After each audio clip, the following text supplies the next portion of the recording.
Welcome to the Land Your Bet Sports Betting Show. Looking at the NBA on Monday here, 7 games on the slate to choose from. And I've got some looks for those player props for you guys for today that I'm going to share with you here. Got about 6 or 7 looks, nothing yet down on the card. A lot of weird news right now with the injury reports. A lot of important guys on there and still waiting on some news from a couple teams. Got 4 of them actually that were on a back-to-back and played yesterday. So we're going to get all that stuff down and then finalize this card for the live show at 5:30 p.m. Eastern as we do each and every day now moving forward. So make sure you are subscribed to that page. Go ahead and give this video a like. Let's get right into it.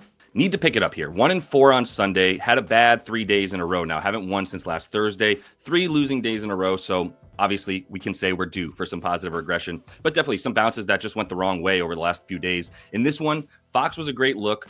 Darius Garland, I thought was a great look, but maybe we really need to consider how good Portland is on defense above the break, especially because they have Toumani Camara defending the primary ball handler regardless of size, right? We just saw him shut down Darius Garland the other day. We've seen him guard smaller players all season. He shut down Isaiah Collier on the Jazz the other day. Like, he's just shutting everybody down. Toumani Camara is an absolutely incredible defender, and that's a big reason. That is the reason why Darius Garland did not go over, didn't even come close really, and the Blazers won that game against a much better Cavs team. So kudos to Toumani and that wing defense. And then Bam Adebayo had the offensive game of his life this season for sure. He was like 10 for 12. He wasn't missing anything. The Knicks played nothing resembling defense in that game, and as a result, they ended up winning because of other players not named Mikal Bridges doing the work. We're done with Mikal Bridges. I promise you, there are no more bets coming on Mikal Bridges. I can't fathom a guy being 6 feet from the basket on 2 straight possessions and not even looking at the rim. He's just dribbling away. So that, I'm going to own it. I'm going to take that one and say I need to find guys who are going to be looking for their shot, who aren't going to stop shooting once they miss a few of them and just completely buckle and have no more confidence. That was Mikal Bridges in this last game. We're done. We're done with him. Isaiah Collier, we're not done with him. Tough game. This is too high of a number. We need to really reset our expectations here for Isaiah Collier. He's still a rookie, and if he's playing anything resembling an NBA defense, then we need to settle down a little bit and realize that he should be at about 19, 18 and a half PRA. His assists should be at about 6 or 7. His points should be at about 7. Like, he's not a 25, 26 PRA type of guy just yet. So that's on me for not realizing that. So we're going to come back here. Like I said, on the live show, we're going to do this thing right today and get some winners here. So jump in the comments, 5:30 p.m. Eastern, and bring your bets. We'll be going over all that stuff together, looking at that stuff on the live show. If you do want to support the channel, you can become a member. That'll make sure that you get your bet reviewed on the show, making sure we get all the member looks there, and you get some emojis and some icons that help you kind of stand out in the chat. But definitely a great way to support the channel if you are getting anything out of the live shows that we're doing every day now. So hope to see you guys in there. But for now, let's get into everything we have for Monday. As always, going to be using Props Madness here on the show, the number one sports betting research tool around. I promise you, it has everything you need, from advanced filters that allow you to filter past games so that you can really see specific contexts. And you've also got the season shot chart as well as the play type analysis. So you can see how teams are defending certain areas on the court where guys like to shoot from. And you can also see how guys like to score their points off of which type of plays and how the defense defends that type of play. Like I said, no better one-stop shop than Props Madness for sure. So if you do want to get a free trial for 7 days or 25% off your first month, use code LYB. That'll hook you up with both of those little promos there as you go ahead and dive into this platform. Kicking it off, Blazers and Sixers. And I just mentioned Toumani Camara's ability to limit and just shut down the opposing team's primary ball handler, primary scorer, and that would be Tyrese Maxey. So I did not get to this in time. 29.5 is where this opened. I would still take this under 28.5 points for Tyrese Maxey. This is definitely an under for him in a game where this team, like I said, for Portland, they have been the best defense up top over the last 15 games on the season. They're 5th best limiting points above the break. They're really good at limiting stuff right inside the paint in terms of the extended paint. And Donovan Clingan, not the best at the rim, but that defense up top between Avdia, Shaedon Sharpe even, Jeremy Grant, and especially Toumani Camara, they are just shutting down opposing ball handlers like nobody's business. So I'm pretty excited to take it under on Tyrese Maxey at 28.5. 27.5 is about the end of where I would take that. I'm limiting this to a 28.5 under here for Tyrese Maxey's points tonight. Should mention though, Paul George is questionable, so keep that in mind. If Paul George is out, this is going to go back up to 28, 29.5. So I'm waiting on Maxey. Might have a bet by the live show, but once again, kind of want to see what's up with Paul George, because if Paul George is out, I think this goes up to 29.5, maybe even 30. And if Paul George is out, I don't really think this is going to move too much further down. I think the fact that this already went down a couple points is because of the fact that Paul George is questionable, and some people were sort of getting ahead of that news to play under on Tyrese Maxey, assuming that Paul George is in. But I'm not ready to make that assumption. I'm just going to wait for the news on Paul George and then bet my under on Tyrese Maxey accordingly.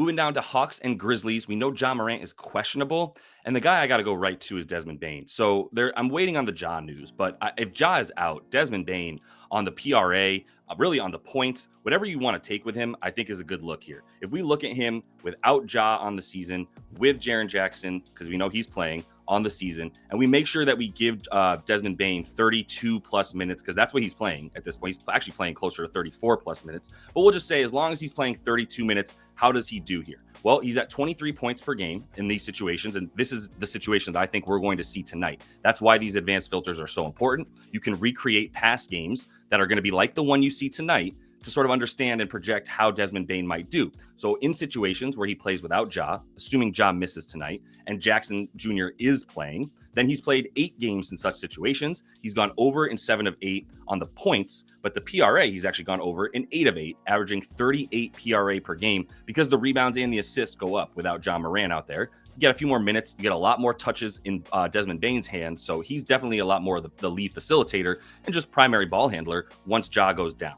So this is where we're going, 31.5 PRA, even 32.5 PRA. I would take this up to 33.5 on the PRA for Desmond Bane if Ja Morant is out. Just want to wait to see, because it is really important that we know what happens with Ja. And to illustrate that, I'll show you what I mean. If you look at him playing with Ja and Jaren Jackson Jr., so we put them out there for both the game, all the games that both of them have been out there, he's at 30 PRA on the season, right? And even if you give him the minutes, let's give him back up to 32 plus minutes on the season when he plays with these two guys, still 31.1. The minutes don't matter quite as much for Desmond. I mean, they always matter, but they don't matter as much if Ja is out there. My meaning is Ja does impact Desmond Bane's ability to get stats more than just how many minutes is Desmond Bane playing. Because even when Ja is out there, 31.1 PRA per game for Desmond Bane. So we really need to know if Ja is going to be out. If he is, I love Desmond Bane PRA over up to about 33.5.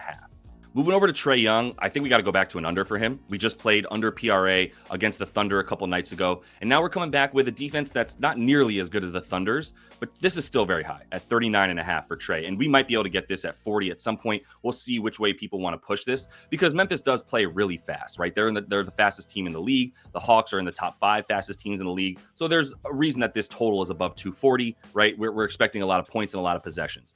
But they are going to try to force the ball out of Trey's hands, and they are going to force him to make plays and probably get a lot more hockey assists than just regular assists. So I like the under PRA. This team is 9th best limiting rebounds to point guards. They're 3rd best limiting points to point guards, but they do give up the assists to the point guard. So we got to keep that in mind, that they've also been pretty bad on defense as of late. But I'm not going over on Trey Young right now. If you're not going under on him, I would stay away. And if we get this at 40.5 at some point today, I'll be going under on Trey.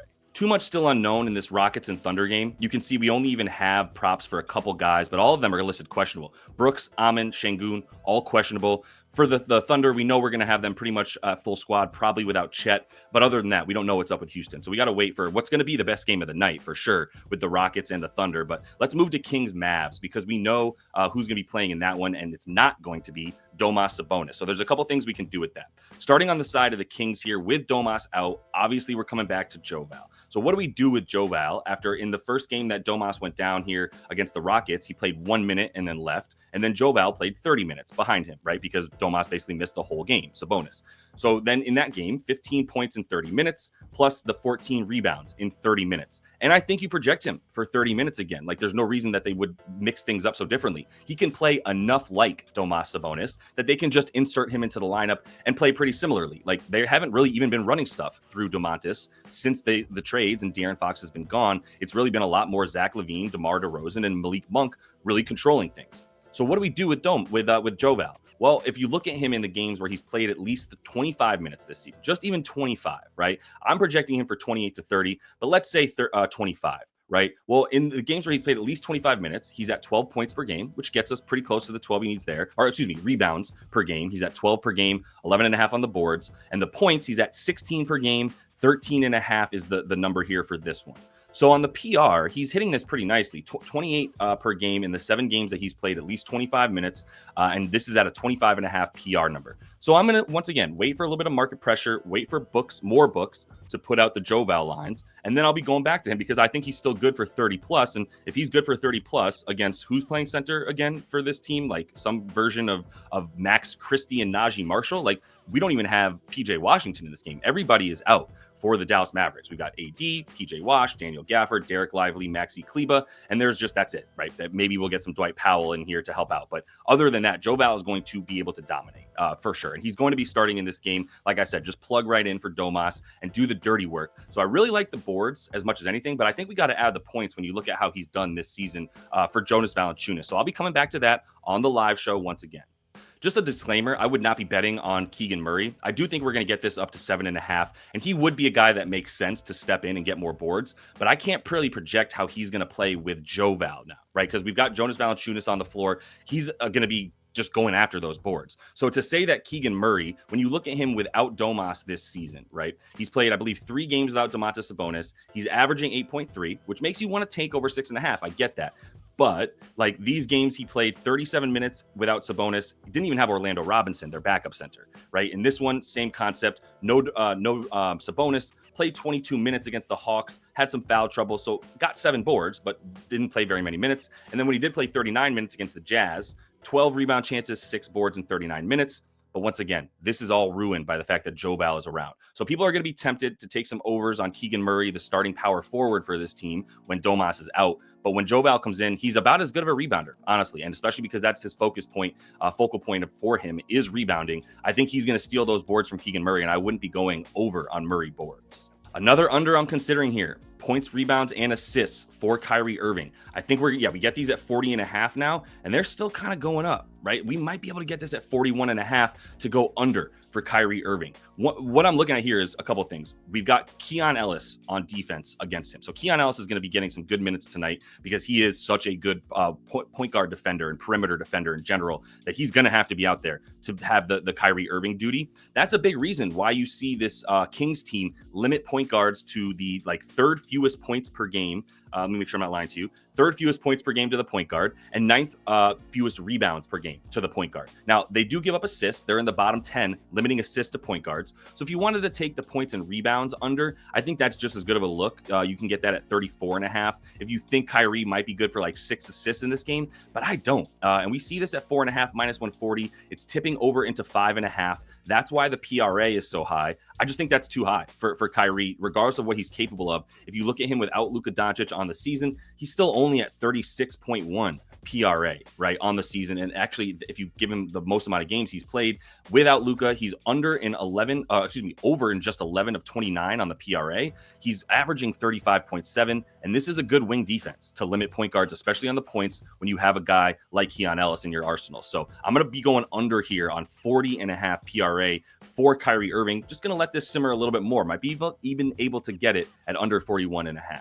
Last game of the night, Pistons and Jazz, and we're waiting on the injury report for the Jazz, but we know for the Pistons that Cade Cunningham is going to be playing without Toby Harris and without Jaden Ivey, who's been out, right? But Tobias Harris is the big out news for the Pistons here. And for Cade, it just makes me like his rebounds and assists even more. So if these are still at 14.5 when you guys are watching this episode and able to bet on Cade Cunningham, I do like his over at 14.5, regardless of the juice that I have to drink. I mean, this Utah team is giving up the second most assists per game to the point guard and the 10th most rebounds per game to point guards. Cade's not your average point guard either, right? About 6'6", 6'7". He's going to be able to get down there and get boards. Not even sure if Walker Kessler is going to be playing, to be honest. What we see from the Jazz is that they sit their good players when they play bad teams. Not calling the Pistons a bad team, just not calling them necessarily good enough for the Jazz to necessarily feel like they can play their best players and still not win, right? Because they're trying to lose. So they're sitting their best players against bad teams. I think they'll play at least a couple guys. Hard to project with the Jazz. I'm not going to try to do that. But I do know that with Cade having Toby Harris out and obviously still Jaden Ivey, this 14.5 rebounds and assists combined for him is a very, very good number. Make sure you are subscribed to that page and give this video a like. We have that live show, 5:30 p.m. Eastern. Like I said, you guys bring your bets, jump in the comments, and we'll go over that stuff together here to find the best value. If you do want to support the show and you're getting anything out of what we're doing here, go ahead and become a member for $5 a month, and that'll go ahead and make sure you get your bet reviewed on the live show. Plus, get those icons and emojis to help you stand out in the chat. And like I said, best way to support the show if we're helping you out, live show producer David and myself, if you're getting anything out of what we're doing here. So much appreciated. Best of luck until I see y'all later. And until then, happy betting.